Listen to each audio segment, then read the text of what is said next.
Bismillahirrahmanirrahim. Assalamualaikum warahmatullahi wabarakatuh. Alhamdulillahi rabbil alamin. Wal aqibatu li ahli taqwa wal yaqin. Wala adwana illa ala zalimin. Ashhadu an la ilaha illallah wahdahu la syarika lah. وأشهد أن سيدنا ونبينا محمدا عبده ورسوله.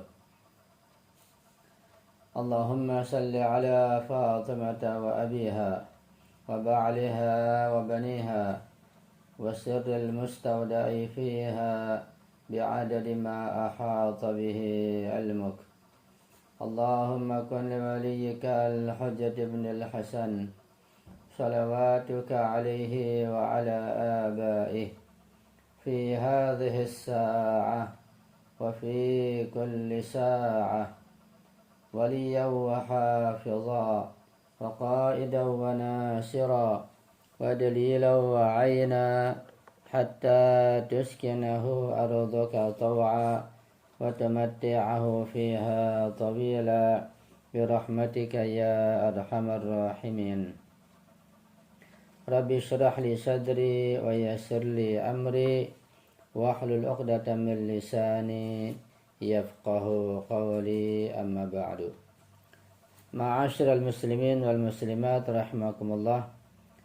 Pertama-tama mari kita bersyukur kepada Allah Subhanahu wa taala yang senantiasa memberikan kepada kita berbagai macam nikmat dan karunia-Nya, taufik dan hidayahnya, sehingga kita masih bisa melanjutkan pengajian kita, pengajian akhlak, untuk meningkatkan kualitas diri kita sehingga menjadi lebih sempurna dan lebih dekat kepada Allah Subhanahu wa taala insyaallah. Pada pertemuan yang lalu, yaitu pertemuan yang ke-52, yang terakhir kita menyinggung bagaimana Nabi Musa ketika berguru kepada Nabi Khidir, begitu sulitnya beliau menjadi murid dan banyak yang beliau tidak pahami apa yang dilakukan oleh gurunya Nabi Khidir.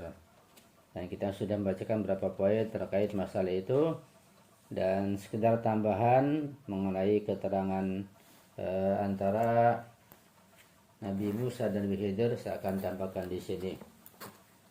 Tadi ungkapan Nabi Khidir yang Allah abadikan dalam Al-Quran Al-Karim yang berbunyi, innaka lan tastati'a ma'iyya sabra. Wahai Musa, sesungguhnya engkau sekali-kali tidak akan sanggup sabar bersama aku. Itu ucapan Nabi Khidir kepada Nabi Musa, ucapan seorang guru kepada muridnya. Kita menyadari bahwa seseorang itu tidak bisa belajar jika dia tidak sabar. Manusia harus berjuang keras dan berusaha untuk belajar. Artinya belajar sehingga memperoleh ilmu yang mendalam, yang cukup sebagai bekal hidup, perlu waktu yang lama. Dalam waktu yang lama tentu memerlukan kesabaran yang luar biasa. Kita mungkin pernah mendengar ada 6 syarat seseorang bisa memperoleh ilmu pengetahuan. Ala lan tanalul birra illa ala lan tanalul ilma illa bisittatin. Tahuilah, engkau tidak akan dapat memperoleh ilmu pengetahuan kecuali dengan 6 syarat, dengan 6 perkara.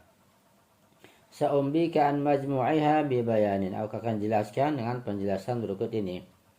Zakain wastibarin, zakain wa hilmin wastibarin wa baghati, kemudian wa irsyad ustadzin wa tuli zamanin. Ya.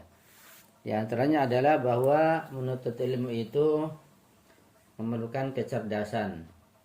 Artinya memerlukan otak yang mampu untuk menimba ilmu yang dipelajari. Sebagaimana ilmu itu bertingkat-tingkat dan bergradasi dari ilmu yang rendah, yang ringan, ilmu yang tingkat menengah sampai ilmu yang tingkat tinggi, yang jelimet, seperti ilmu tafsir, ilmu filsafat, dan lain sebagainya. Begitupun kemampuan seseorang untuk menimba ilmu harus disesuaikan dengan ilmu tersebut. Ketika yang dia kaji ilmu filsafat, maka dia harus memerlukan kecerdasan. Ketika ingin menghafal Al-Quran dan mendalami tafsir, perlu kecerdasan. Begitulah kecerdasan diperlukan untuk mendapat ilmu sesuai dengan ilmu yang akan dipelajarinya, tingkatan apa, tingkat berapa, sehingga bisa betul-betul ilmu itu masuk ke dalam otaknya. Dan perlu kepada kesabaran, wa hilmin wastibarin, perlu kepada ketabahan, karena seseorang yang menuntut ilmu tanpa kesabaran, dia hanya baru mencicipinya saja, perlu waktu yang lama, ya, karena kesabaran adalah kunci kesuksesan. As-sabru miftahun najah, kesabaran pintu kesuksesan, jadi perlu kesabaran. Itulah kata Nabi Khidir, engkau tidak akan mampu bersabar mengikuti aku, karena beratnya mengikuti seorang guru yang mendalam ilmunya, ya. Juga perlu biaya, perlu kesabaran, perlu ketabahan, perlu bimbingan guru, dan perlu waktu yang lama. Itu bersyarat untuk memperoleh ilmu pengetahuan. Kemudian berikutnya bahwa seorang guru berbicara sedemikian rupa kepada muridnya, seperti Nabi Khidir pada Nabi Musa alaihi wasallam, supaya si murid betul-betul tahu dan betul-betul siap untuk tidak terburu-buru dalam mengambil kesimpulan mengenai falsafah di balik apa yang akan dikatakan oleh seorang guru.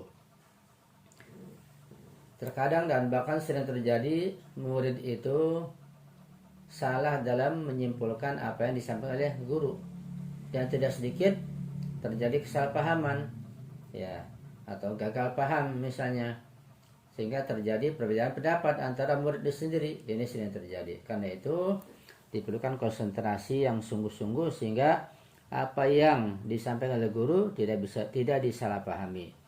Nah, kalau salah paham bisa menyebabkan kesalahan nantinya, dan itu berbahaya. Karena itu tidak paham atas penjelasan guru masih lebih baik daripada salah paham. Berikutnya, apa yang Nabi Musa alaihissalam kita lihat di sini. Jadi sebenarnya apa yang Nabi Musa kejar, yang beliau inginkan dari Nabi Khidir, sehingga betul-betul mengalami kesulitan seperti itu yang kita jelaskan tersebut.